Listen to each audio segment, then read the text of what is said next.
is the Lebanon ceasefire on the brink of collapse, and what can we expect to hear today from both the US and Iran? Let's bring in Michael Clarke, who joins us from the newsroom. Tell us more about the reports of peace talks between the US and Iran, first and foremost.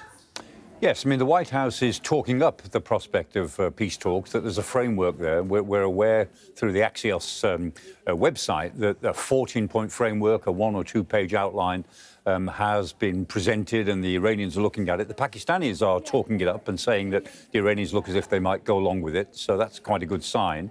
But this is not a peace plan. This is just a plan for talking about peace. And the most important part of it would be to extend the ceasefire for another 30 days.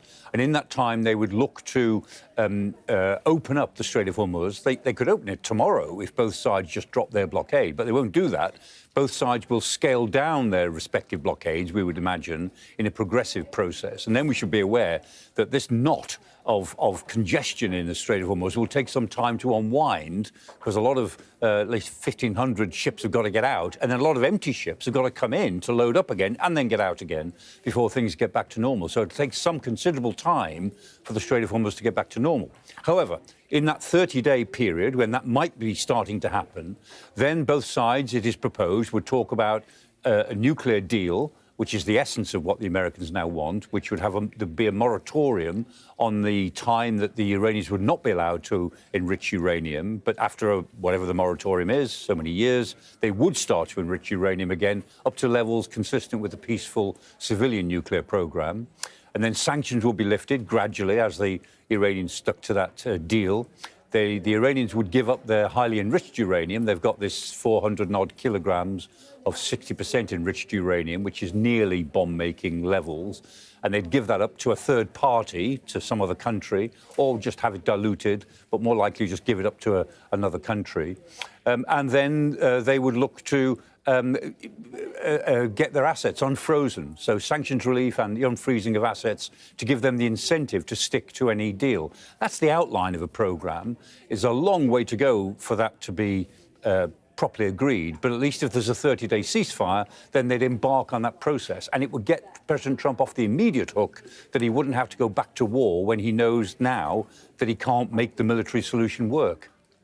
And Michael, what about Israel and Lebanon, Hezbollah? Reports that Israel has sent out warnings to evacuate some southern towns. There was also that strike on Beirut as well. There have also been counter strikes by Hezbollah into territory held by Israel. What is the situation there, and where does this go? Yeah, I mean, this, Gareth, this is the war within the war. I mean, just after the American and Israeli bombing began, Hezbollah launched attacks, missile attacks into northern Israel. I think the Israelis were quite pleased about that because it gave them the opportunity to do what they wanted to do, which is to take Hezbollah on again and to push right into southern Lebanon.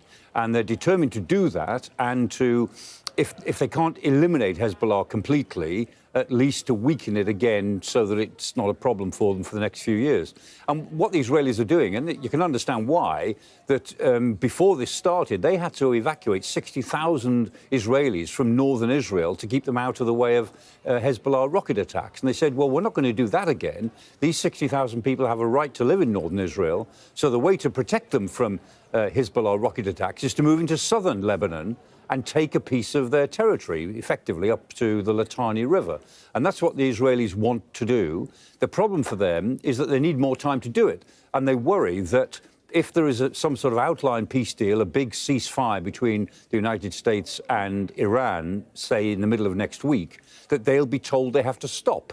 Because the Iranians have always made it clear that a ceasefire in Lebanon is intrinsic to a ceasefire over the main issues between them and the United States. So they worry in Israel that they'll be made by the White House to stop fighting. And so what they're trying to do, I think, is to grab as much as they can of their war objectives, to make good on as many of those objectives as they can in the days they have left before they're told by the United States they must stop.